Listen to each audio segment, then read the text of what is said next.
Na wakili ndani ya studio, msikilizaji. Show you off Savara anadondoka pale, dakika 15 zimekatika baada ya saa 5, msikilizaji. Na bila kupoteza muda, moja kwa moja ningependa tuweze kuungana na wakili Osumba ndani ya studio. Karibu sana. Asante Christine. Alright. Kwa yule ambaye labda anakusikia kwa mara ya kwanza, wakili ambaye tuko naye ndani ya studio ni nani? Jambo la kwanza, asante sana kwa kunikaribisha ndani ya studio zenu. Alright. Na kuniita leo hii niweze kuzungumza na wananchi wenzetu. Ndio. Kuhusu mambo kadha wa kadha tu ya sheria. Naam. Mimi naitwa Collins Osumba. Mimi ni wakili na practice hapa Nairobi. Na vile mchanganuzi wa masuala ya siasa. Alright. Yes. Karibu sana kwanza na asante kwa kuitikia wito wangu. Asante karibu. Siku ya leo tulikuwa tunazungumzia sana finance bill. Yes. Kuna nyanyangu ambaye yuko kule mashinani. Yes. Yeye anafanya kusikia hiki kitu ambacho kinaitwa finance bill. Yes. Labda kwa lugha nyepesi, yes, uweze kutufafanulia kwa kifupi tu finance bill inahusu nini? Asante kwa swala hilo. Kuna njia tatu za serikali kupata mapato. Moja yao ni ushuru, ndio, taxes. Ya pili ni grants, na nitaeleza. Na ya tatu ni loans ama madeni. Ndio. Sasa grants ni kuna organizations ama mashirika ya kimataifa na nchi mbalimbali za ugaibuni. Ndio. Kuna wakati wanaweza hisi kwamba kuna sehemu fulani ya mambo katika bara hili ama katika nchi hii yetu ambao wangetaka kutusaidia. Kwa hivyo wanatupea kama ile tulipewa mabilioni ile wakati wa KEMSA. Hiyo ni grant. Ndio. Lakini the primary source ya government revenue ni ushuru, taxes. Kwa hivyo finance bill ni ile sheria ambao huwa tunatengeneza kila mwaka. Ndiyo. Every financial year. Kutueleza jinsi ambavyo serikali itaweza kupata mapato kwa njia ya taxes. Ndiyo. Yes. So in very simple terms, hiyo ndio maana ya finance bill. Na inakuwa bill kwa sababu bado iko katika National Assembly. Ndiyo. Inapitia zile processes hadi wakati utakapofika ile wakati rais atakuwa anatia sahihi, ndio sasa kuja kuwa sheria. Naam. Kuna mtu ambaye anajiuliza serikali ina mamlaka gani ya kuongeza ushuru au kuanzisha ushuru mpya kupitia finance bill? Kuna sheria mbalimbali ambazo zinapea serikali haki ya kuleta ushuru mpya na pia amend ama kurekebisha sheria ambazo zimekuwa awali kulingana na mambo ya ushuru. Ndio. Moja wao tuko na ile tunaita Income Tax Act. Hiyo Income Tax Act ndio inaelezea serikali kwa njia gani watatumia kupata taxes. Ndiyo. From income. So hapo kuna ile tunaita pay as you earn. Pia tuko na ile tunaita Value Added Tax Act, VAT Act, ambayo inaleta mambo ya ushuru on the consumer. Yani mimi kama consumer wa services, kwa mfano nikienda pale kwenye supermarket, ndio, nimenunua pakiti ya maziwa, hapo kuna VAT, kuna ushuru ile tunaita Value Added Tax. Ndio. Yes. Na niulize, na hapa ndipo watu wengi sana huwa wamekwama, na ni public participation. Yes. Ama mwananchi, yes, ana nafasi gani, yes, ya kuparticipate wakati ambapo ama before, yes, finance bill iweze kupitishwa? Hilo ni swali la busara sana Christine. Ndio. Kwa sababu ukiangalia kipengee ya 10 ya katiba yetu inatuambia kuhusu zile tunaita national values na principles of governance. Ndio. Na baadhi ama miongoni mwao ni ile tunaita public participation, kuhusishwa kwa umma katika decision making. Na utakapokumbuka kwamba mambo ya public participation na finance bill, ndio, imewahi leta taswishi sana katika nchi. Nakumbuka 2024. Yes. Na kile ambacho kilifanyika ni kwamba wananchi walihisi ya kwamba bunge la kitaifa walikuwa nataka kupitisha sheria ya kifedha ndio bila wananchi kuuzishwa, ama kama waliuzishwa basi yale maoni yao hayakushirikishwa pale. Kwa hivyo public participation, katiba inatuamuru ya kwamba wakati tunatengeneza sheria, National Assembly Parliament inatakiwa chini ya katiba kuhakikisha ya kwamba wamefanya public participation. Ndio. Kwa hivyo ni waende pale, waje wazungumze na wananchi, waeleze tunataka kubadilisha kipenge hiki. Ndio. Tunaleta hii kipenge hiki mpya. Hiyo ndio public participation. Na nimeona sana waziri wa fedha wakati huu ndio anajaribu sana. Namuona katika mikutano ya bunge la wananchi Jakaranda, namuona katika mikutano ya bunge la wananchi hapo, anajaribu sana kuhamasisha umma kuhusiana na hii finance bill wa wakati huu.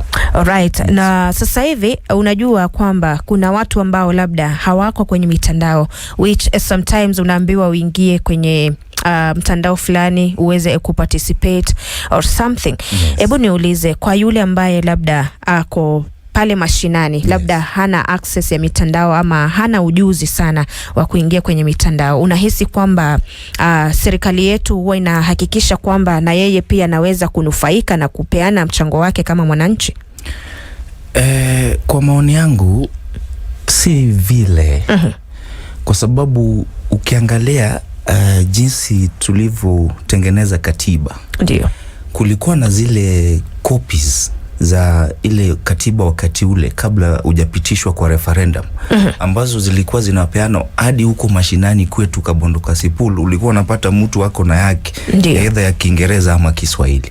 Lakini kwa sababu labda bills ni mingi na katiba inataka kila wakati tunapopitisha sheria lazima kukuwe na public participation, huwa naona kwamba National Assembly wanaweka kwa magazeti, saa zingine wanaweka kwenye redio, wanaweka kwenye televisheni, lakini sihisi kwamba wanafanya la kutosha. Ndio.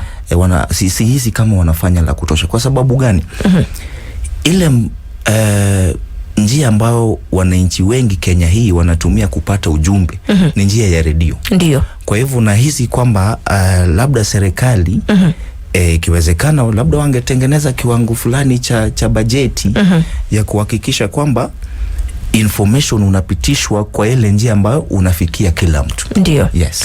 Na leo hii ikiwa labda mwananchi ameweza kusikiza akapata ujuzi wa kile ambacho kiko kwenye finance bill, na kuna baadhi ya vipengele ambavyo labda hakubaliani navyo, ni hatua gani anafaa achukue kisheria?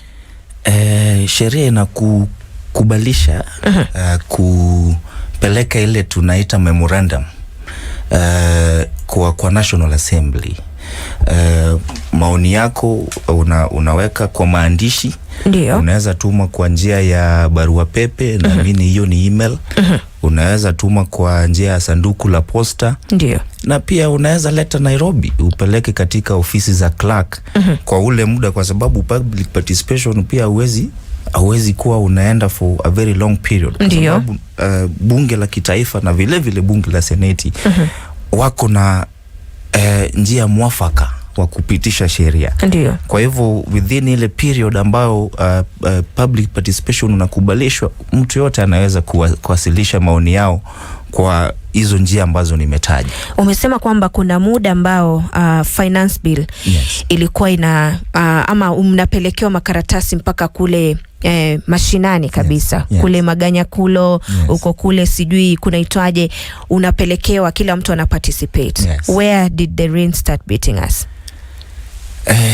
Nadhani ni kwa sababu sasa hivi kuna hisia kwamba Wakenya, unajua levels za elimu kidogo ziko juu, iko juu ukilinganisha na majirani zetu. Ndio. Kwa hivyo nahisi kwamba kuna hisia kwamba Wakenya wengi tu wanaweza access mitandao.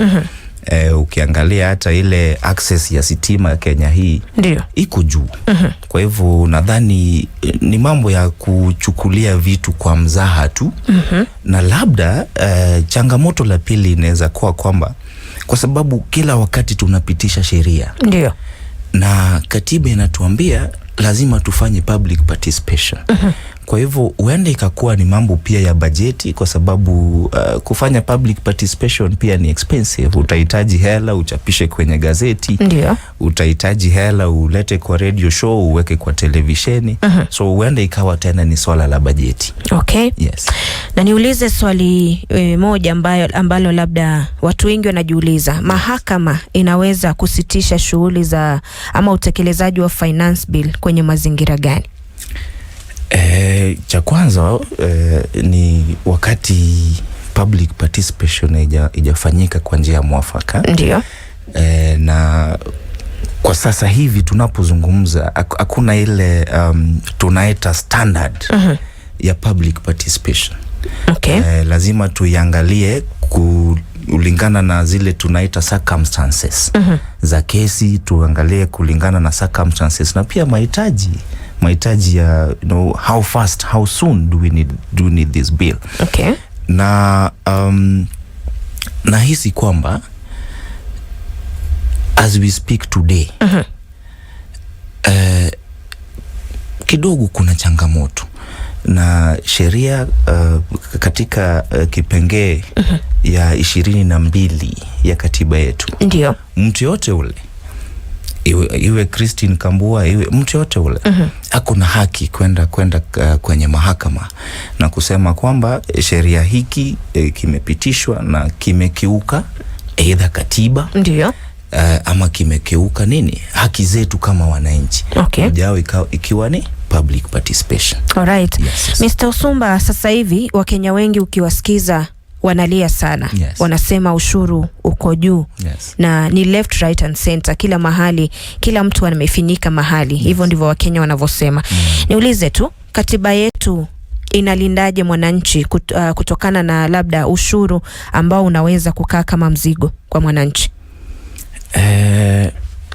Tuko na katika article 46 tuko na zile tunaita consumer protection. Okay. Na consumer protection, iwapo itakuwa kwamba ushuru umeongezwa on a particular product, kama kunakumbuka wakati walijaribu kuweka ushuru kwa sodo. Ndio. Na ikaleta changamoto zaidi, kwa sababu ukiweka ushuru kwa bidhaa kama sodo itakuwa sasa imekuwa gali zaidi. Ndio. Ya wanawake wengi tu, madada zetu, mama zetu. Na hiki ni kitu ambacho kinatumika na kila mwanadada kila mwezi. Yes, kila mwezi. Ndio. Kwa hivyo katiba inasema wewe kama consumer uko na haki ya kupata bidhaa yenye quality na pia yenye ni affordable. Ndio. Kwa hivyo there is that protection kwenye katiba. Na pia jambo la pili, obviously lazima ukuje uelezewe. Uambiwe justification ya ushuru hii ambao tunataka kuongeza ni ABCD. Ndio. Lakini changamoto kubwa, Christine, ndio tunaambiwa tuko na madeni kama nchi. Na saizi tunasikia imefikia shilingi trilioni 11. Inakuwepo kila wakati. Inakuwepo kila wakati. Ndio. Na katiba inatueleza kwamba ushuru, not ushuru but madeni ndio ni fast charge. Kumaanisha kwamba kwa ile national revenue ambao tuna collect, ndio kabla tujaweka pesa kwa masomo, kwa mambo ya health, kwa defense na mambo kama hayo, lazima tulipe madeni. Ndio. Sasa kuna changamoto pale, kwa sababu tukikosa kulipa pia tunaenda kudefault. Na kudefault deni ya kimataifa pia iko na consequences. Ndio. So kuna changamoto, na ingekuwa ni jambo la busara kwamba serikali iweze kukushon wananchi. Iko haja ya kwamba tupunguze ushuru ndio kwa bidhaa zingine kama mafuta. Tunapozungumza sasa hivi ile tunaita landing cost ndio ya mafuta Kenya hii huenda ikawa ni shilingi 50-60. Ndio. Lakini by the time mafuta inafika kwenye tanki yako ya gari, ndio umelipa zaidi ya mara pili ya landing cost. Yeah. Na hii inafanyika kwa sababu gani? Kwa sababu mafuta iko na ushuru kadha wa kadha. Na ndio maana kwa sababu mafuta ikiwa expensive, ndio mambo mengine yote pia yatakuwa gali. Yes. Na hebu niulize, okay, out of topic kidogo, unahisi kwamba labda kuzidisha ushuru sana, yes, kwa mwananchi ama kwa wananchi kunaweza kudororesha, if I'm using the right, ama kunaweza fanya uchumi wa taifa kudorora? Kabisa. Absolutely. Kwa njia mbili. Ndio. Wakati ushuru unapoongezwa, huwa tunasema umeongezwa kwa mwananchi, ni kweli. Lakini pia ushuru unaongezwa kwa waajiri. Ndio. So unapoongeza ushuru kwa mwajiri, ile tunaita cost of doing business, yes, inaenda juu. Cost of doing business itakapoenda juu na profit haija increase kwa mwajiri, mwishowe anafanya nini? Anaamua funge virago vyake. Na akifunga virago vyake, watu watakuwa wamepoteza ajira. Ndio. Watu wakipoteza ajira, serikali itafanya nini? Hakuna ile tunaita income tax. Ndio. Pay as you earn. Jambo la pili, kama wakili hapa ameajiriwa, kwa mwezi, kwa mfano niseme natumia shilingi 30,000 kwa shopping ya nyumba. Ndio.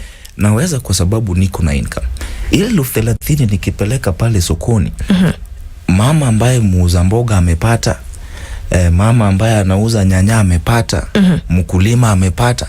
So wakati sitakuwa na uwezo, ama wakati ile purchasing power itapungua, watu wote ambao wako kwa hii chain, muuza mboga, nyanya, mkulima, pia wanafanywa nini? Wanaadhiriwa. Kwa hivyo uchumi lazima utaenda chini. Njia mwafaka ya kuongeza mapato ya kitaifa ingepaswa ni kufanya ile tunasema increase the tax base. Okay. Na unaweza tu increase the tax base kwa kuhakikisha kwamba watu wengi iwezekanavyo wanapata ajira. Ndio. Yes. Na ndio uweze kufanya hivyo, lazima utengeneze environment ambayo itakubalisha wawekezaji wakuja waweke katika nchi yetu. Ndio vijana na watu wengine pia waweze kupata ajira. All right. Yes. Now, Mr. Osumba, wacha turudi kwa finance bill. Yes. Labda niweze kuuliza ni vipengele vipi ambavyo vya finance bill ambavyo vinaathiri, yes, gharama ya maisha moja kwa moja? Finance bill huwa iko na vipengele kadha wa kadha, kwa sababu ile ni sheria ambayo huwa inarekebisha sheria zingine. Ndio. Lakini nitazungumzia yale tu ambayo hayakuwa, lakini sasa tunasema tunataka kuyaleta. Ndio. Kwa mfano ile tunaita tax on rental income. Ile ushuru kwa mapato kutokana na vyumba vya kukodisha. Ndio. Inaenda kupanda kutoka kwa sasa hivi iko 7.5. Na finance bill ina propose kwamba tuipandishe tu 10%. Sasa itaadhiri mwananchi moja kwa moja kwa namna hii. Wengi wetu especially sisi ambao tunaishi kwenye miji tofauti tofauti, ndio, tunaishi kwa vyumba vya kukodisha. So wakati ile ushuru ya rental income increase, mimi kama landlord itabidi tena ni increase rent. Ndio. Yes. Na obviously ukiongeza rent, kodi ya nyumba, ndio, mwananchi anaathirika. Ndio. Kuna ile tunaita digital tax, inakuja on digital transactions, zile transactions ambazo hazitegemei mambo ya kutumia hela, hii pesa taslim. Hiyo itaongeza cost ya mobile money transactions. Jinsi unavyojua Wakenya wengi tu tunatumia mobile money. Kwa hivyo kama sasa hivi inanigharimu shilingi tuseme 20 kutuma 1,000 kwetu nyumbani, wakiweka hiyo digital tax, the cost of kutuma pesa ama kutransact kwa njia ya simu, ndio, ama electronically pia itaongezeka. Yes. Alright, mwananchi ametoa ushuru na ana expect kwamba serikali itaweza kueleza jinsi ambavyo mapato ya ushuru yanatumika. Yes. Unahisi kwamba hapa nchini kwetu huwa inafanyika jinsi ambavyo inafaa? Si vile. Hiyo ndio shida kubwa ambayo tunakumbana nayo. Okay. Kwa sababu wengi wetu tunahisi kwamba ushuru tayari iko juu na hakuna ile tunaita commensurate services. Kwa sababu ukikompare na nchi zingine za ugaibuni, kwa mfano Switzerland, ndio utapata kwamba ushuru ni 60% ama zaidi ya mapato.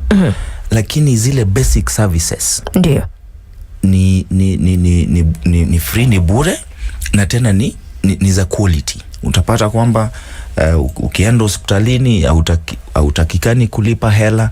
Utapata madaktari wako pale watakuangalia, ukitoka unatoka na dawa zako, lakini hujalipa hela chochote, kwa sababu ndio ile ushuru ambao unalipa ni gali ndio, lakini inakufanyia kazi. Okay. Sasa shida kubwa huku kwetu, tunahisi kwamba tunalipa ushuru, ukienda hospitali unaambiwa shashisho haifanyi, mara hakuna madawa, madaktari ndio wamegoma, ndio barabara ndio haipitiki, wakati mwingine kukinyesha kidogo huku Nairobi wao unaona jinsi ambavyo. So hayo ndio mambo ambayo yanafanya hata mwananchi kidogo anakwazika akitishwa ushuru. Nao huyu ni mwananchi ambaye anaambiwa kwamba Kenya kuna sheria, na Kenya sheria inamtetea kila mtu. Na mwananchi anahisi kwamba hajawekwa wazi kwenye labda haya mapato ambayo yanakusanywa kutokana na ushuru. Labda niweze kuuliza tu, mwananchi wa kawaida anajiuliza, je, mimi nawezaje basi kufuatilia kuweza kujua, kwa sababu ni haki yake, ni hela ambayo ametoa, ni vipi ama ni vipi mwananchi anaweza fuatilia akaweza kujua ni vipi ile hela ya ushuru imetumika? Ama hapa nchini kwetu tu ni hivyo ama tosheka na kile ambacho umepata? Katiba inatupa haki. Ndio. Kisoma kipengee cha 36 inatupa haki ile tunaita access to information. Ndio. Na kutokana na hiyo kipengee cha katiba, tena tuna sheria tunaita Access to Information Act, ambayo inatupa uwezo wa kuitisha information ambao iko kwa ambayo iko kwa government. Ndio. Ama body yoyote ile ya serikali, kuuliza kwamba nataka kujua hela hiki kimeenda wapi. Na utakumbuka kwamba tunapozungumza sasa hivi, ndio tuko na petition ambayo imewekwa na Senator Okiya Omtatah. Katika hiyo petition, Okiya Omtatah anasema kwamba hizi madeni ambazo tunalipa ndio yalichukuliwa, lakini hayakutumika kwa manufaa ya mwananchi. Ndio. Kwa kimombo tunaita odious debt. Kwa hivyo yeye anashinikiza mahakama kuu ndio itoe agizo kwamba haya madeni ni tunaita odious debt na hatufai kulipa. Kwa hivyo mwananchi yote vile anaweza actually kwamba ia access to information hautakiwi hata kwenda kotini mara ya kwanza. Ndio. Ni wewe uandike barua yako, useme ministry wa fedha, nataka hii information.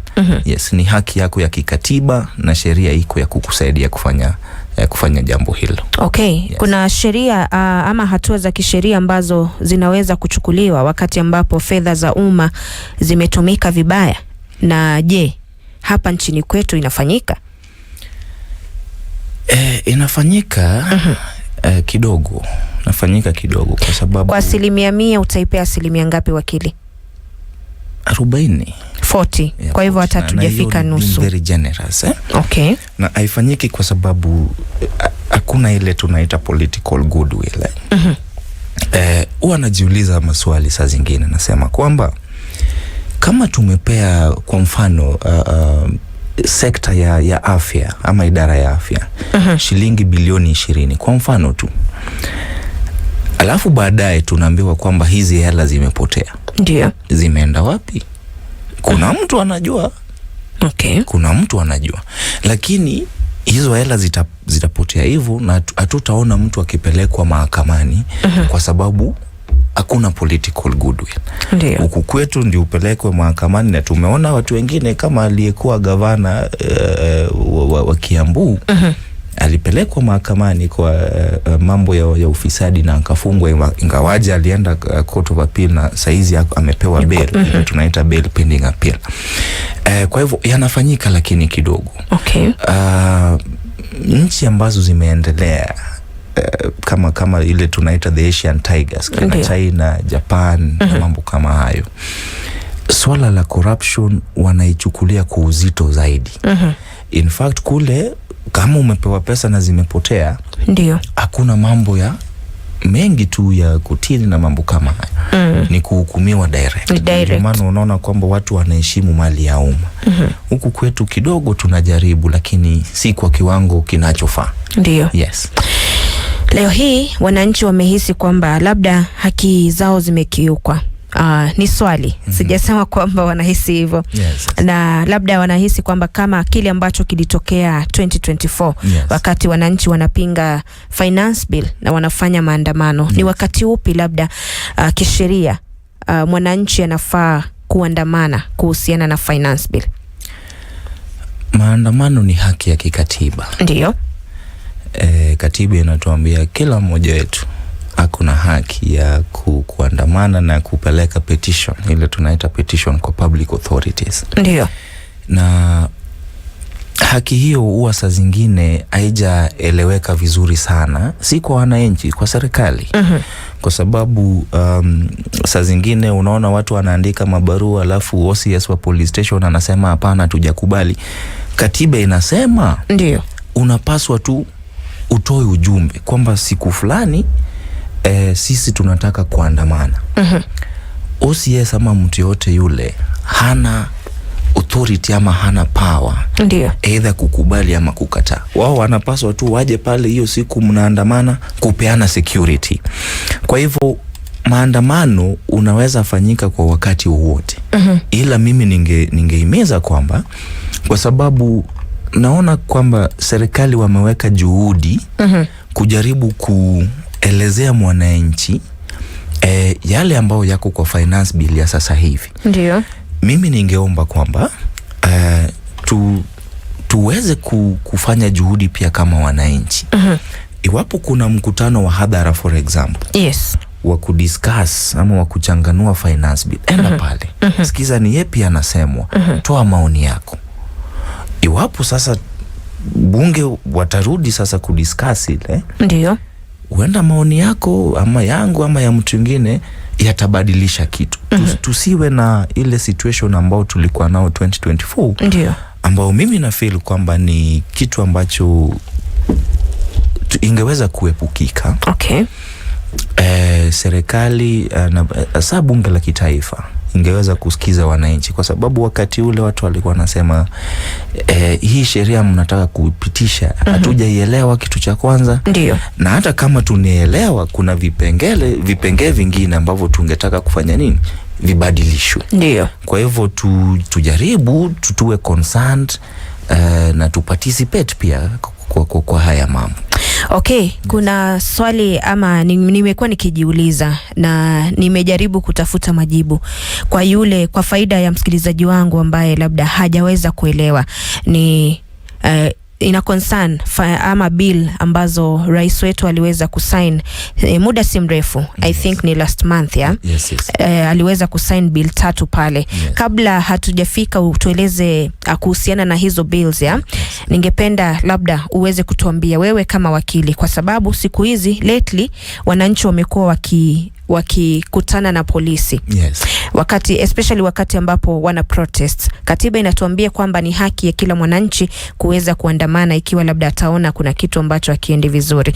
Lakini wakati ambapo mwananchi ameenda pale nje kuandamana, naye anakutana na polisi ambaye ako na risasi, wengine wanatumia live bullets, wengine labda wanatumia ama badala ya kumlinda yule mwananchi, inakuwa ni kama sasa kuna vita kati ya mwananchi na polisi. Wewe kama wakili unahisi ni wapi ambapo kuna shida, nani ambaye anafaa kuwajibika na kuchukuliwa hatua za kisheria? Labda Christine, kabla nijibu swali hilo, ningependa kutaja kwamba tu haki ya maandamano na present petitions kwa public authorities. Yeah. Haitukubalishi pia sisi kama wananchi kuharibu mali ya watu wengine.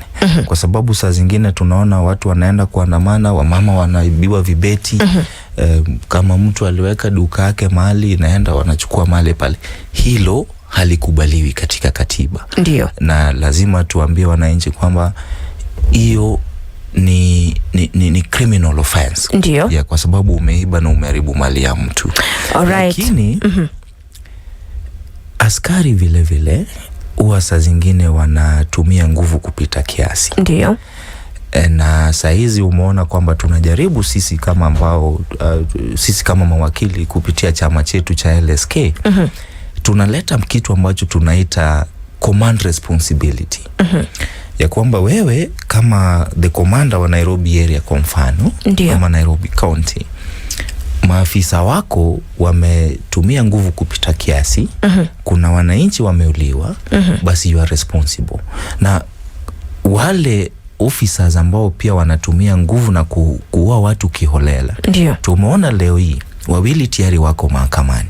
Kuna moja ambao tunaita ile inquest, kwa sababu hatujulikani kama aliuliwa ama vipi, lakini kuna inquest ambao tayari iko kotini kuhusiana na ile kesi ya yule kijana anaitwa Rex Masai. Ndiyo.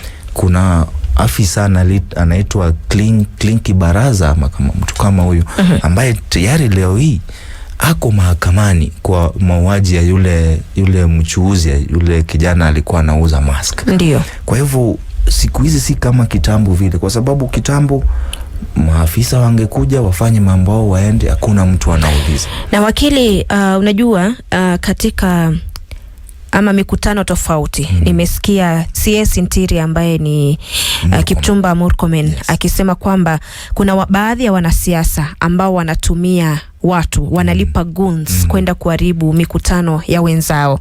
Na anasema kwamba labda wengine wanajulikana na watachukuliwa hatua, ila hatujawahi ona labda hatua yoyote kichukuliwa. And then labda kwa mwananchi ambaye maybe ametokea pale kuitisha haki yake, and then kuna mtu mwingine ambaye ametuma hawa goons kuja labda kuharibu ile protest. Mwananchi wa kawaida anabaki akijiuliza, okay, sheria inanilinda vipi? Ni vipi ambavyo labda naweza nikazungumza bila ya watu wengine labda kuniharibia na nikaweza nikasikika? Kwanza lazima tuseme kwamba kuna utepetevu kazini. Especially mimi nahisi kwamba Ministry of Interior, kwa sababu wakati waziri anajitokeza kwenye media na kusema kwamba tunajua watu ambao wanatumia vijana kuleta vurugu. Ndiyo. Na kama mnawajua na mko na dola za serikali, mbona hatujaona wakipelekwa mahakamani? Ndiyo. Kwa hivyo saa zingine unajua Murkomen pia ni mwanasiasa. Okay. Saa zingine yale mambo anasema labda kufurahisha bosi wake, na kuna steps ambazo tunaona. Okay. Nimeona hapo awali kuna maandamano moja ambayo yalikuwa na vijana wakaja pale wakajaribu kuibaiba waandamanaji ambao walikuwa na nia mzuri. Niliona wakiwaambia hapana, tutakubali uharibifu wa mali wa watu wengine. Ndiyo. So kwa hivyo napaswa kwamba nafikiria kwamba wananchi pia tuko na jukumu kuhakikisha kwamba wakati tunapoandamana, kwa sababu sisi sote tunataka nchi ambayo itafanya kazi kwa manufaa yetu, lazima tuhakikishe kwamba wale watu ambao wanakuja miongoni mwetu kutuharibia jina na kuharibu mali ya wenyewe tunawakataza, kwa sababu wengi tu wakati mwingi ni watu ambao tunawajua. Okay. Yes.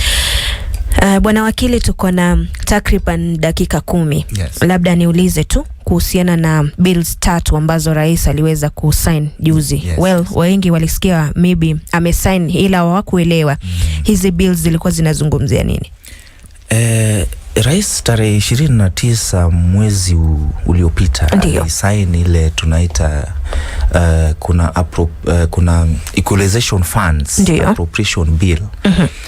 Tena akasaini ile National Disaster Risk Management Bill.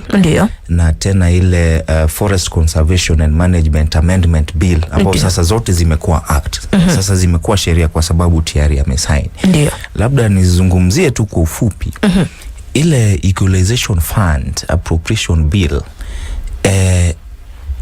imetengenezwa kwa sababu Article 204 ya katiba iko na ile Equalization Fund ambao tuliweka pale kusaidia maeneo ambao hayakuwa yameendelea sana kuweza kufikia maeneo mengine. Na hiyo bill inatuambia inakubalisha serikali sasa hivi kutoa shilingi bilioni 16.8 kuenda kwa maeneo ambao tunaita marginalized. Ukiangalia pale schedule wameweka I think ni counties 34 zinaenda kunufaika pale. Nimeona kule Homa Bay kwetu wameweka maeneo bunge 4 na wamepeana shilingi milioni 214. Jambo la pili kwa ile National Disaster Risk Management Act now inaleta ile framework ya kisheria ya kutusaidia kama nchi kushughulikia janga mbalimbali. Kwa hivyo hatuja kuwa na hiyo sana. Tuseme kama leo vile ambavyo kulikuwa ama labda wakati ugonjwa wa corona umekuwa hapa nchini. Ina maana kwamba labda kitu kama hicho kikitokea, serikali iko na mamlaka ya kufanya uamuzi wowote na wananchi ili waweze kufuata. Iko na mamlaka katika kipengee cha 5 ya hiyo sheria. Wametengeneza ile tunaita Intergovernmental Disaster Management Council ambayo inashirikisha maafisa mbalimbali kutoka serikali kuu na vile vile serikali ya gatuzi. Tena imetengeneza ile tunaita National Disaster Management Authority ambao ndio mamlaka sasa hivi ambayo imepewa jukumu ya kuhakikisha kwamba kama nchi tumejitayarisha vilivyo kukumbana na janga lolote vile. Sasa hivi kitu ambacho labda wananchi wengi wanajiuliza ni kwamba alright, hapa nchini Kenya hakuna ugonjwa wa Ebola ambao sasa hivi it's the talk of the town. Na watu wengi wana complain kwamba ugonjwa wa Ebola uko kule Kongo, uko umefika Uganda. Kwa nini hii karantini ama hizi karantini zisiwekwe kule, inakuja kuletwa Kenya? So ina maana kwamba in case ikuwe actualized na labda wagonjwa waweze kuletwa hapa na maybe watu waambukizwa, kwa sababu nimesikia kule upande wa Kongo already kesi za watu ambao wameambukizwa ugonjwa wa Ebola zimeshaongezeka kwa kasi sana. Ina maana kwamba labda ikija ikatokea hapa nchini na labda kuwe na janga la ugonjwa kama Ebola, God forbid, because of course ina maana kwamba serikali inaweza chukua hatua yoyote na ni serikali ambayo itakuwa na final uamuzi wa kile ambacho inataka wananchi waweze kufanya. Kwa sahihi itakuwa ngumu kidogo kwa sababu sheria imepitishwa hivi majuzi tu. Kuna zile offices ambazo hiyo sheria imecreate lakini hatujaweka watu pale. Kwa hivyo inaweza endeka kuwa ngumu kidogo. Lakini haya ni mambo ambayo, lakini sheria inasema hivyo. Sheria inasema lazima tukue tumejitayarisha. Na nasema hivyo kwa sababu hii kama for example National Disaster Management Authority Director General hajapatikana kwa sababu sheria imepitishwa hivi majuzi tu. Hiyo Intergovernmental Intergovernmental Disaster Management Council iko na watu chungu mzima. Hiyo sheria inasema wanapaswa kukutana mara 4 kwa mwaka. Sasa hivi hatujajua hata kama wameweza kukutana kuzungumzia mambo. Kwa hivyo nahisi kwamba tuko na sheria lakini hatujaweza kuweka yale mikakati the infrastructure ya kutuwezesha kurespond vilivyo kwa janga la aina hiyo. Kwa bills kama hizi 3 ili require pia public participation ama hizo ni bills ambazo zingefaa kupitishwa tu? No, ili require public participation. Was it done? It was done. Okay. Kwa sababu wakati wengine yule clerk wa bunge la kitaifa ama seneti anachapisha kwa gazeti, anasema tunataka kupitisha sheria hii ama sheria ile. Ndio. Tunawahitaji muweke maoni yenu kupitia njia hii ama njia ile. So public participation is a constant. Okay. Hakuna sheria itapitishwa Kenya hii bila public participation. Yes. All right. Naona nimesalia na dakika 3. Labda niulize swali langu la mwisho wakili. Yes. Ningependa tuendelee sana. Lakini naona muda umetupa kisogo. Labda kama ungewashauri wa Kenya, unaweza washauri wafanye nini kuhakikisha kwamba tuko sambamba ikija kwenye upande wa finance bill? Ningewashauri kwamba sisi sote tuwe ange. Tuwe macho na tuweze kuparticipate. Tuweze kama for example kama session hii, ndio, piga simu, uliza maswali. Ukisikia kuna mikutano ya hadhara katika eneo lenu, enda pale, toa maoni yako. Ndio tusije tuwe na ile situation ambayo tulikuwa nao in the year 2024 ambayo tulipoteza maisha kwa mambo ambayo tungeweza kuyaepuka. Kwa hivyo participate, kuwa mwananchi ambayo yuko concerned, because at the end of the day tuko na nchi moja tu ya Kenya. Ndiyo. Kwa hivyo inahitajika kwamba sisi sote tuhisi kwamba we are stakeholders. Na tusiache maamuzi tu kwa wanasiasa na viongozi wa serikali. Alright. Yeah. Shukran sana Mr. Osumba, right? Kwa kuweza kutuelimisha mawili matatu. Nikoshua kwamba kuna kitu labda mtu alikuwa hajaweza kuelewa, na siku ya leo kutokana na maelezo yako tumeweza kuelewa. Kwa hivyo shukran sana, na labda tungetamani next time maybe uko mbele tupatane tena tuweze kuzungumzia sheria zaidi.